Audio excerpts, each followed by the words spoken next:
তোমার জন্ম পাঠানের ঘরে হয়েছে। এখানে তুমি বংশমর্যাদার অহংকার করছো, কিন্তু এই বংশমর্যাদার 0%ও তুমি ক্রেডিট দাবি করতে পারো না। তোমাকে তো সৃষ্টিকর্তা পাঠানের ঘরে না দিয়ে সর্বনিকৃষ্ট ঋষির ঘরও জন্ম দিতে পারত। রূপ সৌন্দর্য নিয়ে আমরা অহংকার করি।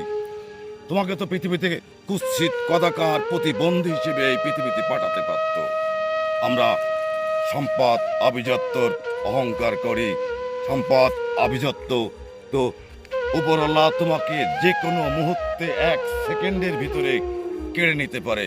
তাই আমরা যে যে অবস্থায় থাকি না কেন সবসময় সৃষ্টিকর্তার শুকরিয়া আদায় করি, তাহলে আমরা সবাই ভালো থাকবো। আজকের ভিডিও এই পর্যন্ত। খোদা হাফেজ। বাংলাদেশ জিন্দাবাদ।